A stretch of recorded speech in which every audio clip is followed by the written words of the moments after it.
Bonjour, c'est Bertrand de la chaîne Investir sur le long terme. Alors aujourd'hui, je vais vous parler de la société Prosus. Avertissement, je ne suis pas conseiller financier. Cette vidéo n'a pas pour but de vous proposer un placement financier ou un quelconque conseil d'achat, mais uniquement un but pédagogique et de partage.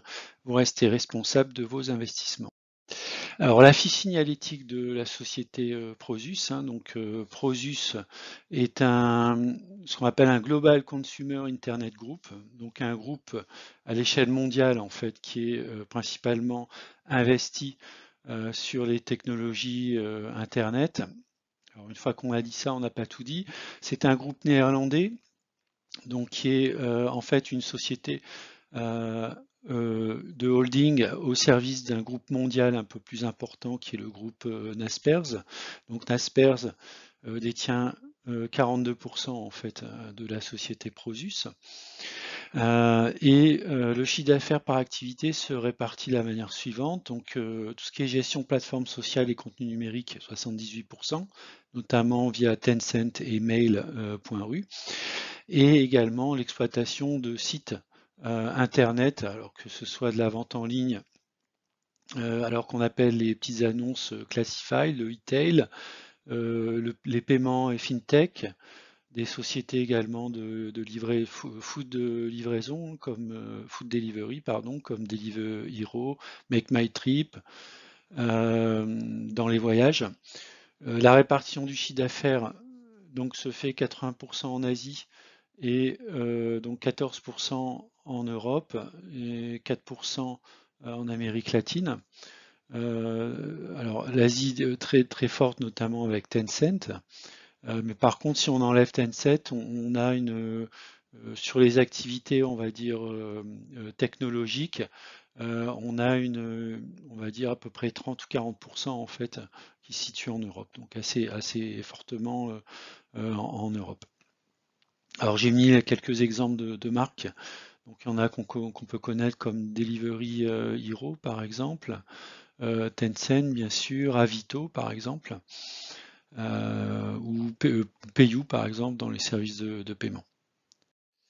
Alors quel est le mode de fonctionnement de Prosus, hein, donc en tant que holding, avec on va dire trois sujets d'investissement. Le premier, c'est investir dans des sociétés en prenant des parts du capital.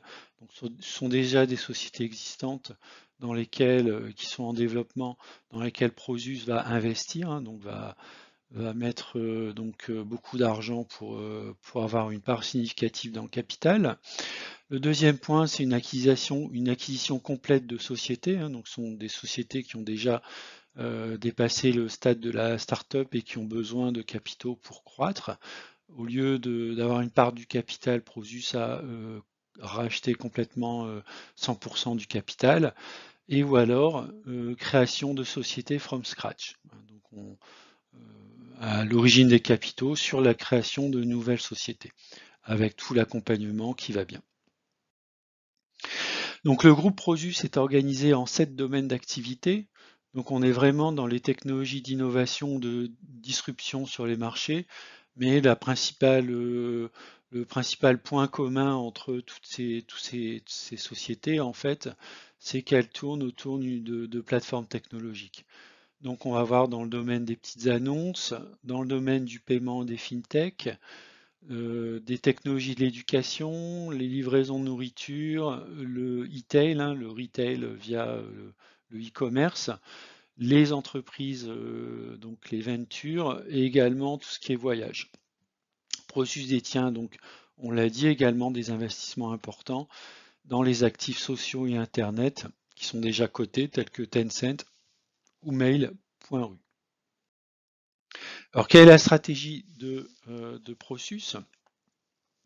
Donc ça, c'est un extrait en fait hein, du site internet de Prosus. Donc l'ensemble des entreprises de Prosus ont pour stratégie de connecter les gens entre eux et avec le reste du monde afin de créer de la valeur en améliorant la vie. Donc c'est notamment autour des plateformes digitales qui vont apporter de nouveaux services aux personnes.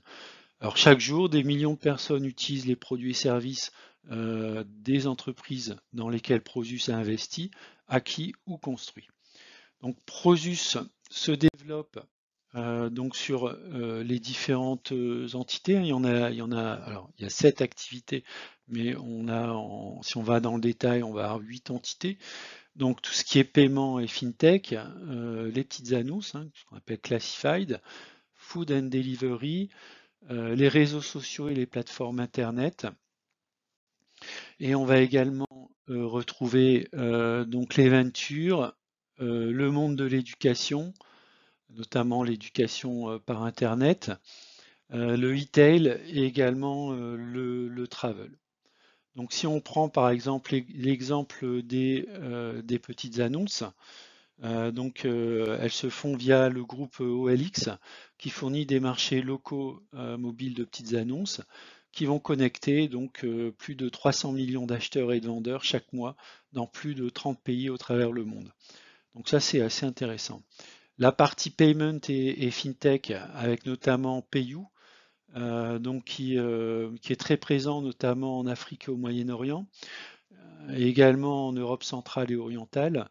Donc, ce qu'il faut savoir, c'est que PayU assure des transactions dans un peu plus de 16 pays pour plus de 160 000 marchands, leur permettant de se concentrer sur l'atteinte des 2,2 milliards de consommateurs sur les marchés respectifs. Voilà, donc ça c'est quand même assez intéressant. Dans le e-food, donc Prosus a pour objet de construire un leader mondial de la livraison de nourriture et d'épicerie à la demande pour transformer la manière dont les gens se procurent, consomment, expérimentent la nourriture. Donc Prosus est présent sur plus de 60 marchés via différentes entreprises. On a parlé Delivery Hero, Flink, Facili, iFood, Oda, Swiggy et Volt par exemple. Dans la partie éducative, donc Prosus joue un rôle actif dans l'évolution mondiale de l'EdTech, aidant à transformer l'éducation à l'échelle mondiale grâce à la technologie.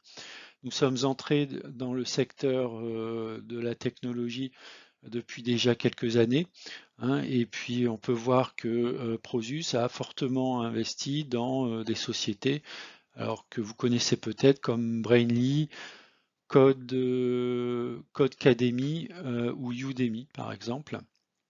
Et l'idée, en fait, c'est de continuer à développer son product portfolio autour de la EdTech.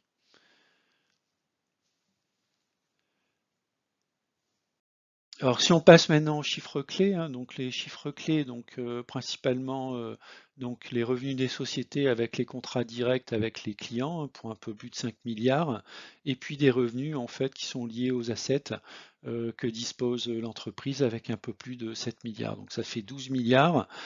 Avec une profitabilité qui est assez forte, qui est de l'ordre de 7 milliards, ce qui va permettre en fait de générer un peu plus de 459 millions de earning per ordinary share, donc de gains en fait par action.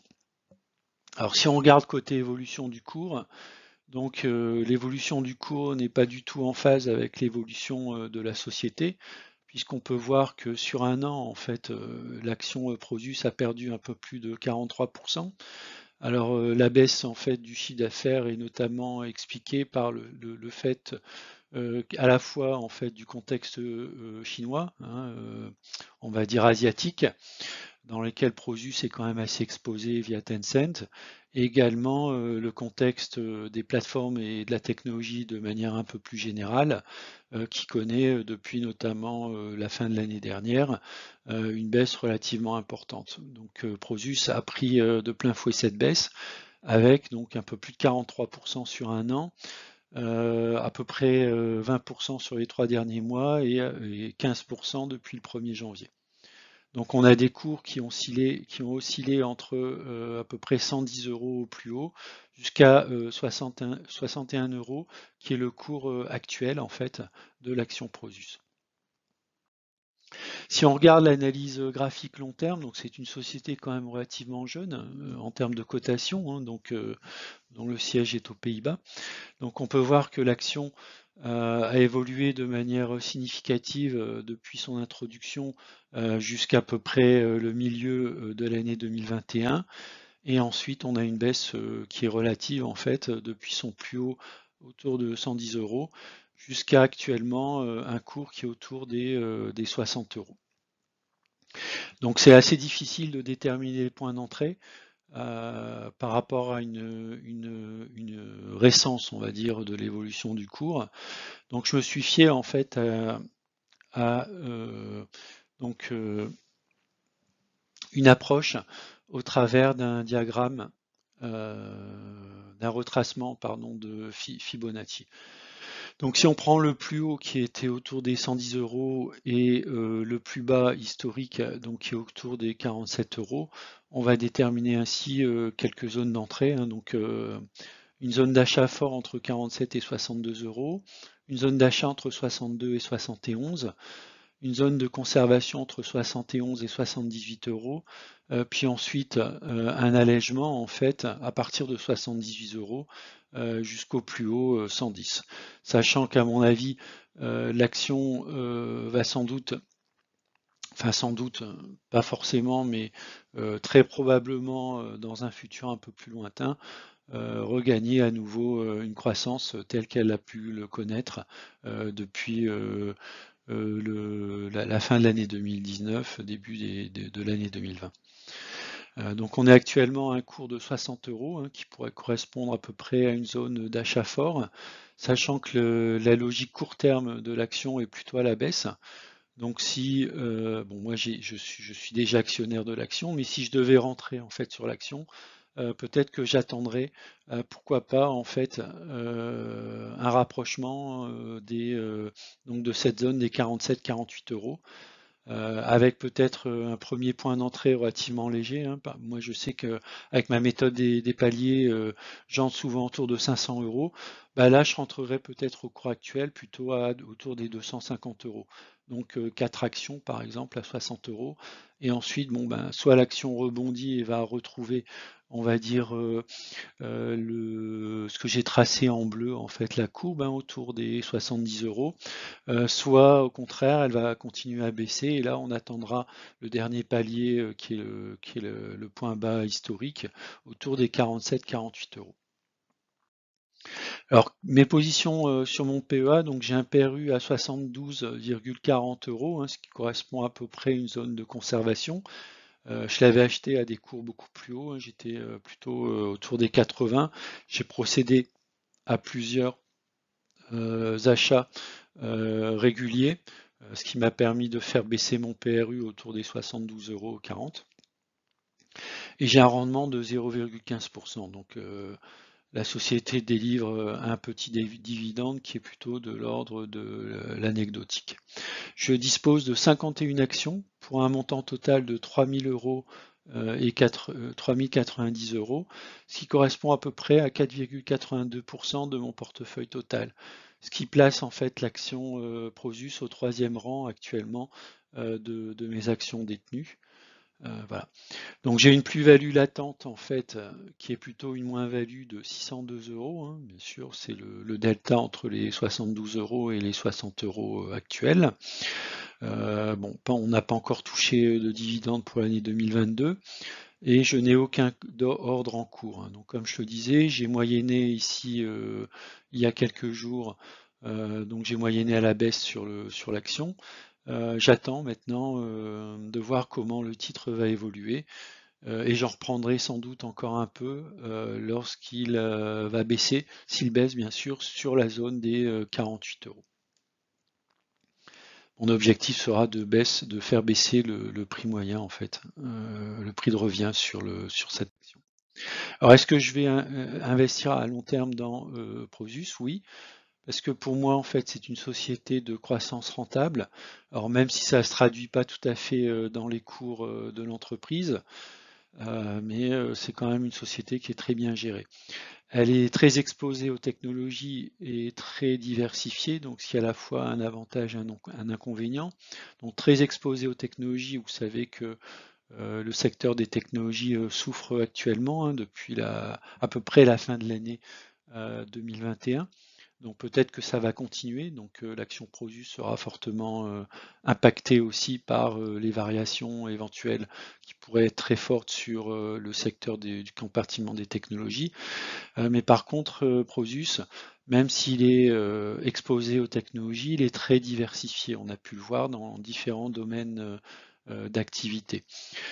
Donc l'action, elle est donc sensible aux variations et aux indices des technos, donc ce qui peut être on va dire un bon point de repère, avec les différents points d'entrée que j'ai déterminés dans la présentation. Voilà, j'ai terminé pour la présentation de la société Prosus. Je vous remercie d'avoir regardé la vidéo et je vous dis à bientôt. Au revoir.